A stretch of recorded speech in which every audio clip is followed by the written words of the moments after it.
Hi, this is Sean D'Souza, and you're listening to the 3-Month Vacation Podcast. This podcast isn't some magic trick about how to work less.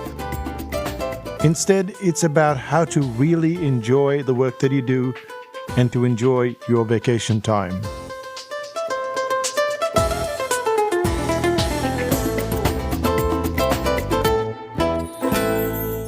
Hi, it's Sean, and you're listening to the 3-Month Vacation.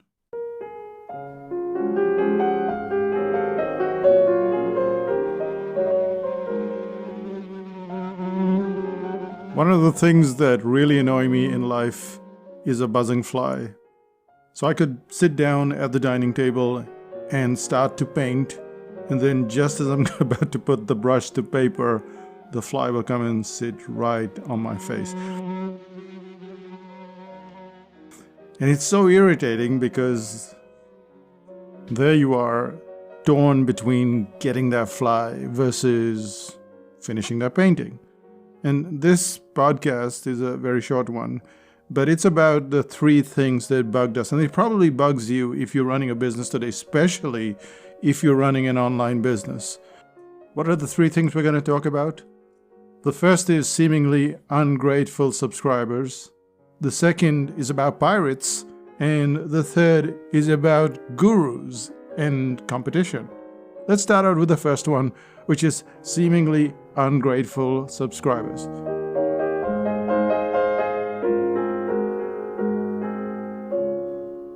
Let me tell you the story about Mark. Mark is a client of ours and now a good friend. But for the longest time, maybe 6 or 7 years, Mark was on the subscriber list. And he didn't buy anything. So it's not like we're going around checking who's buying stuff and who's not buying stuff.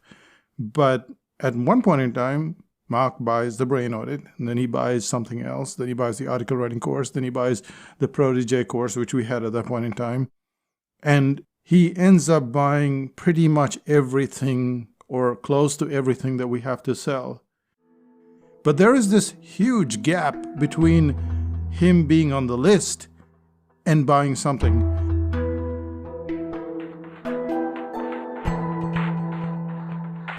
And clients often ask me, should we get rid of people on this list? People who haven't bought anything, people who have been listening to the podcast, or people who have been reading the newsletter for ages. They don't buy anything. They don't do anything with it. Should they just be removed from the list? And the question is, why? Because it bugged us, it bugs you, it bugs a lot of people, because every time you have that additional person on the list, at some level you're paying for it. So if you've got a much bigger list, then you're paying for more subscribers. So wouldn't it make sense to get rid of people who just aren't doing anything?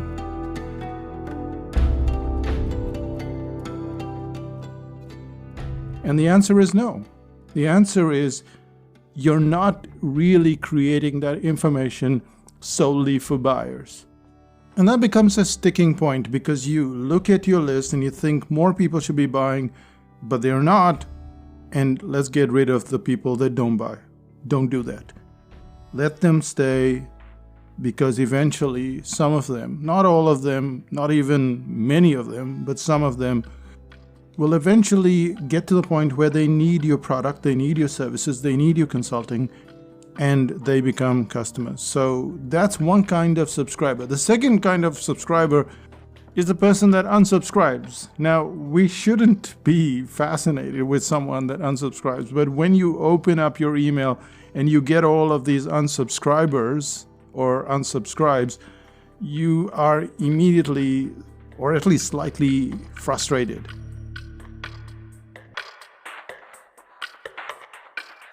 Everyone didn't unsubscribe, obviously. Even if 50% unsubscribed on a single day, yes, it would be a cause for concern, but 50% are still there. And the only real story I have for this is when I used to be speaking, and I'd be speaking in an auditorium, and there would be, say, 100 people in the room, and then one person would head towards the exit. And that's the person that I would start focusing on. that's the person that would throw me. I would not pay attention to the 99 people that were still seated in the room, still listening to me. So when you have a podcast, when you have a blog, when you have any kind of system where you're putting out information, you're going to get unsubscribers, or you're going to get people that just don't want to listen to you, or maybe they've moved on. And it's okay. It's okay, even if it bugs you, because it did bug us. And occasionally I would even go and have a little chat with them. But these were in the earlier days. Be aware that most of us get bugged with people like this. People who don't buy anything for a long time, don't buy anything at all, or just unsubscribe. It's okay. It's time to just keep putting out your stuff and knowing that there is an audience and there will be an audience in the future. So that's the first thing. The second thing, and this really gets on people's nerves, are pirates. Let's find out how we deal with pirates, especially at Psychotactics.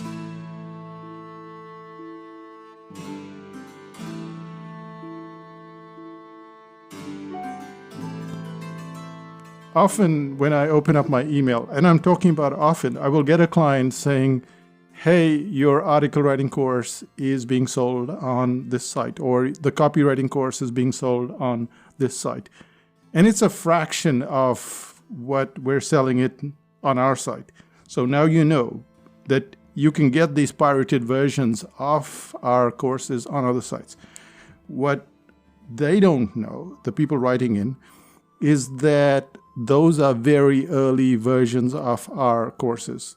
Very early version of the article writing course. We don't even sell it anymore. There's a very early version of the copywriting course.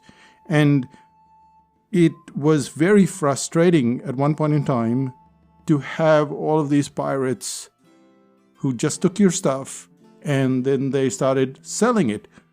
It was one thing to just pirate your stuff, just take it away, but to then sell it, that was really galling. But here's something that you need to think of. And that is big companies like Microsoft and Adobe, they couldn't stop the pirates.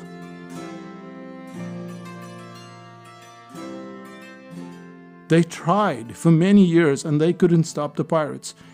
And we little people trying to solve that problem, it just gets on our nerves the whole time we try to buy into a service that promises to take them down. But pirates are pirates. They will just show up on another website. So you're fighting this incredibly losing battle. And the first thing to do is to completely ignore them. I'll tell you why. The people that buy from pirates don't buy from you. And they won't buy from you. They will never be your clients. The people that buy from pirates know that they're doing something illegal. They go to a website where the owner of the website is not selling the product, but instead some nameless, faceless character is selling all these home study versions of the product, of home study products, and you know that you're in this shady area. And it's not like you and I haven't landed on a page like that. We've landed on a page and shortly after we've taken off from it. We've not bought those products because we know that there is something strange and really unsavory about it. So we get out of there.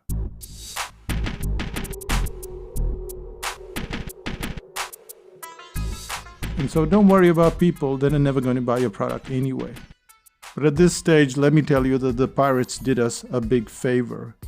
Because we were so bugged, because we were so frustrated, we started thinking of how we could stop them. Because yes, there are those early versions of the courses online. But what when we put out newer versions? Even if clients know that there are newer versions, they might just be tempted to go out there and get those newer versions from the pirates and therefore encourage them in some way. So what we did was we restricted the number of home study products that we sold. If you go and buy the Brain Audit, or if you buy a product that's in the range of $20 to $30, well, you can just go there and buy it. There's no problem. Yet, if you try to buy a higher priced product above $500 or more, what you'll find is that you can't buy it. You can go on a waiting list and you get a notification. So what's happening? What's happening is that Renuka will go through the list and she'll see the buying pattern of the client.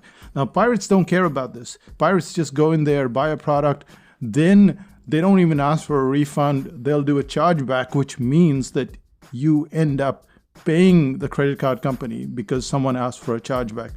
So they're more than useless. They're painful. But they can't get to a system that filters through a human being. And when Renuka looks at that list, she knows who's bought stuff, with what frequency they've bought it, and she has her own parameters. And therefore, the waiting list itself gets culled. It gets reduced. So maybe 300 people or 500 people sign up to the waiting list. Eventually, we're not sending it out to 500 people. We're sending it out to maybe 200. So that list automatically gets culled because of the parameters. And for this, you have to have a human being in place so they can do a bit of cross-checking. And yes, it's work. For me, it would be work for sure, but for Renuka, it's a lot of fun, which is why we haven't seen any of the newer versions of our home study courses show up on all the pirate sites. So we're still looking from time to time because clients send us there. But no, just the old versions, not the newer ones. Because the pirates haven't gotten to them. They can't buy them. And if they can't buy them, they can't resell them.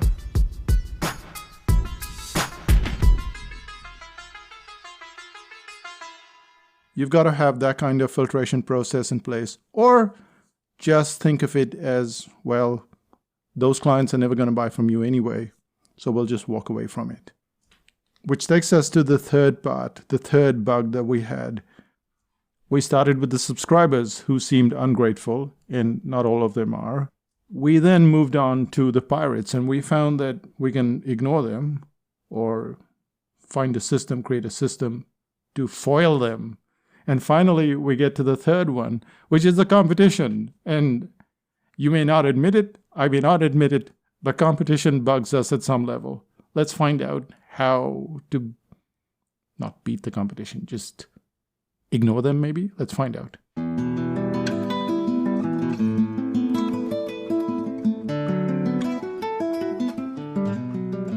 Right next to where I live is an art shop, and I love going to the shop. I wander around the shop, and then eventually I get to the owner of the shop, and this woman is on her competitor's website, and she's comparing what they're doing and how they're copying stuff and how they should not be doing this. And she goes into this rant every single time I'm there, and I know it's coming. But she's spending way too much energy on the competition. And here's why the competition should not bug you, even though it bugs most of us.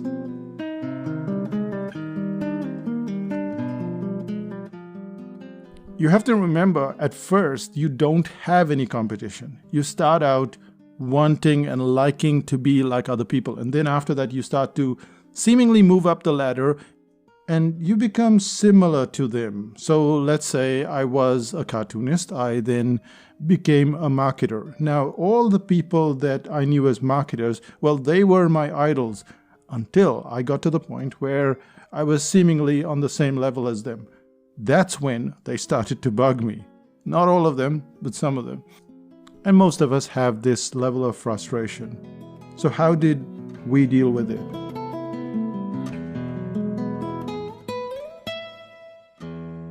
The first level of dealing with competition is to understand that people are self-selecting. So let's say that you have competition that promises a whole lot of stuff.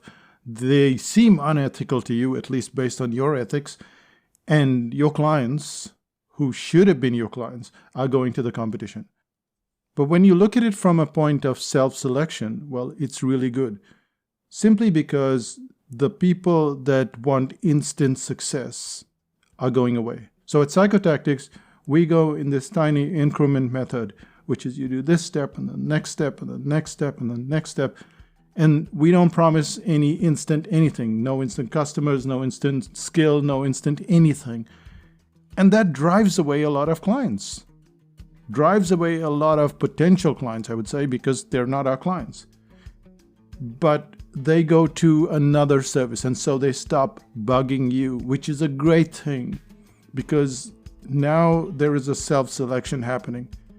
And the moment we realize that, we also realized that we started getting clients that we wanted, clients that respected us, clients that paid on time, clients that would chat with us through email or WhatsApp, and we could get feedback and we could improve our products and we could do all of these things instead of all of these people bugging us about why they're not getting instant results, instant clients, instant everything.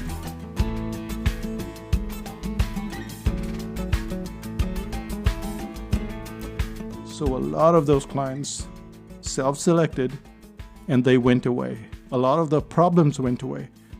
People often ask us, how do we take vacations? How do we go away for 3 months? How do we leave our business? It's because of the clients. We don't have troublesome clients.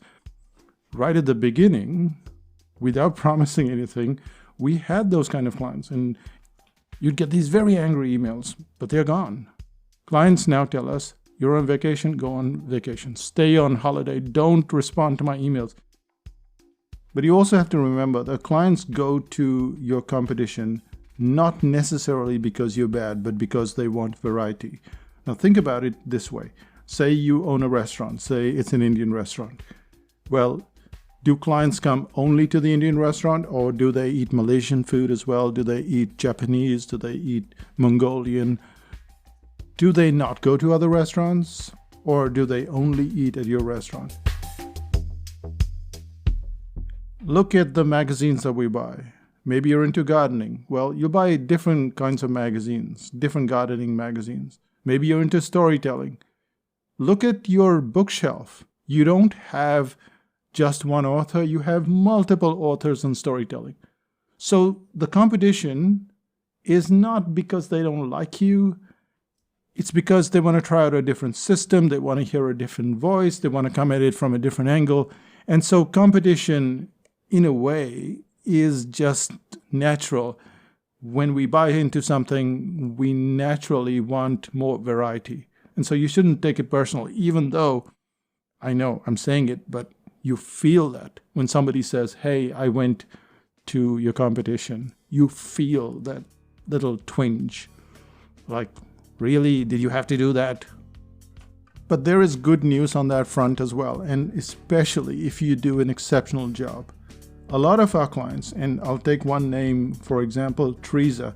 So Teresa has done many courses with us. She is still a member at 5000 BC, has been a member for many years.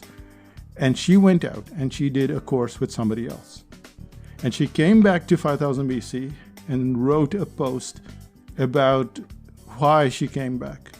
So this is like a really cool thing where your client goes away for a while to the competition and then they experience possibly not so good service, possibly not so good results.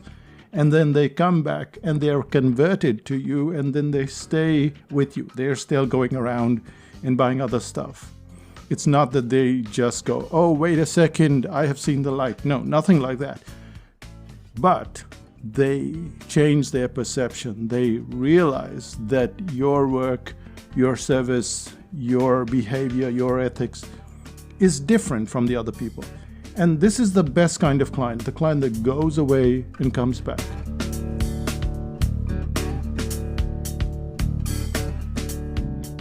So even as we get frustrated with all of this activity of clients going all around the place, we have to remember that it's normal, but more importantly, it takes us right back to the first part of this podcast, this episode, where we do not stop sending out the newsletter. We do not stop making the videos. We do not stop making those podcasts because maybe that client has gone away, but then they find you again and you have to have that material out there for them to find you again.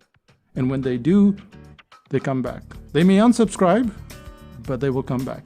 And we have seen this time and time again. And with that, we come to the end of this podcast. As you know, we had 3 bugs. The first bug was just the people that left or the people that bought nothing. And it's very easy to think, oh, wait a second, this is really irritating, but it's not. The people that don't buy anything, keep them on your list. The people who leave, they leave. That's fine. The second are the pirates. Well, those clients, you don't want them anyway. People who buy from pirates are not your clients. They will never be your clients. There is no point in worrying about pirates. And if you do want to set up a system, which is what we did, then it takes some monitoring, and you have to find someone like Renuka who's very keen on going through the list and working out stuff. Which then takes us to our third one, which is the competition. And the competition bugs you. It should bug you from time to time. Your clients go away to the competition. Well, it doesn't matter because, first of all, they're self-selecting. So all of the people that would normally irritate you or send you nasty emails or, I don't know, whatever it is, they're leaving. And that's great. But the second thing is that even the ones that are with you and continue to be with you will often be testing other restaurants, will be eating at other restaurants. It's fine. That's what we all do. That's what you do right now. When you look at your bookshelf, when you look at your Kindle collection, when you look at everything, you don't have one author. You have 10 authors. You eat at different restaurants. You do all of that stuff that you don't like your client to do. Well, just get over it. And eventually what it does is it brings the client back. So what's the one thing that we can do from here?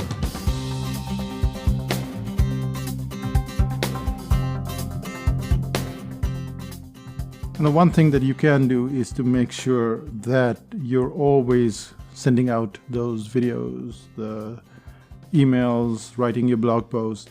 We have been doing this since the year 2000. So this is the year 2020, 20 years in a row. We started out the podcast at the end of 2014. 6 years in a row. So you've got to have this long-term plan in mind that you're going to keep doing this for the next 10 years, 15 years, 20 years, 25 years, whatever it takes. If you wanted an instant formula for success, well, you won't get it here.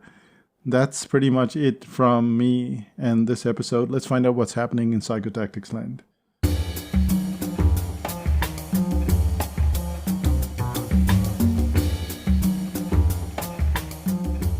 Well, it's September, and we have the uniqueness course that's coming out on the 26th of September. Again, we're making sure that the pirates don't get their hands on this.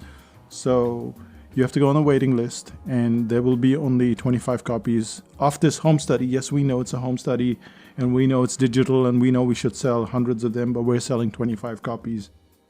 So why would you need a uniqueness course? Uniqueness is important because it sets you out from the competition. We know that. What a lot of people don't know is that every product and every service that you have needs to be unique.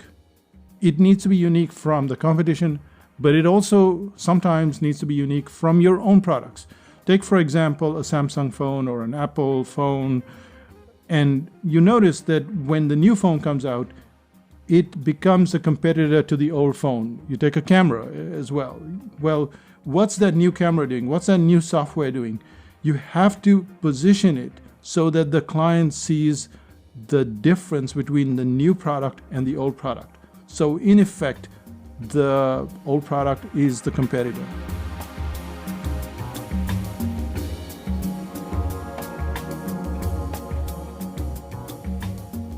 But then you have the vast marketplace as well.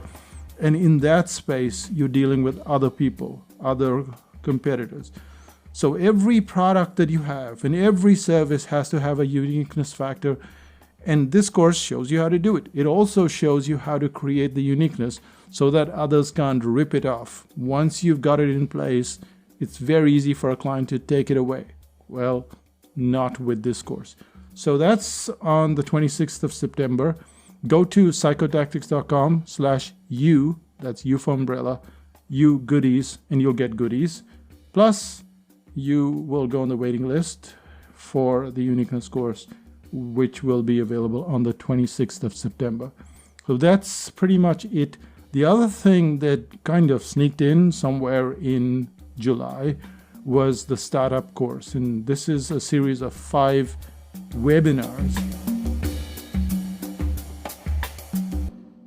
If you've already started up in business, you might think, well, what am I going to do with a startup course? Every project that we treat at Psychotactics is almost like a startup mentality. And why does it get successful, or why does it sell so many copies? Well, that's what we teach on the startup course. I think it's worth your while, even if you already have a business, even if you've already started up 10, 15 years ago. And if you haven't, well, then you have no excuse. So it covers the psychology of starting up, and it also covers the precise steps that you have to take. And that's pretty much it from Psychotactics Land. I'll say bye for now, but remember, we're all in 5000 BC. It's where all of the introverts get there and have these meaningful discussions and chats and ask questions. So get to 5000 BC. We'll see you then. Bye for now.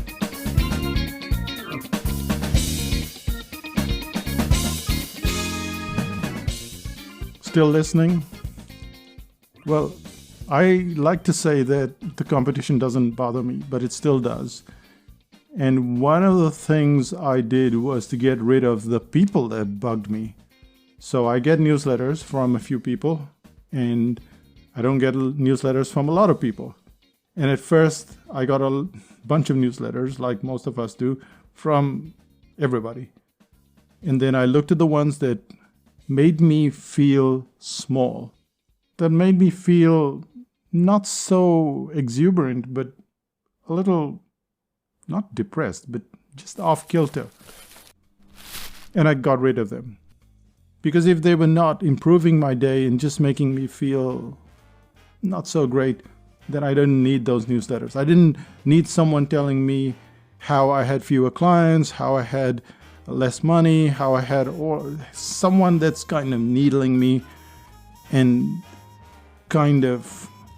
you kind of know what I mean. So if there are newsletters that make you feel small, make you feel like you're needy, well, I would say you get rid of them, because that's what I did. And yeah, that's pretty much it. I'll say bye for now. Bye-bye.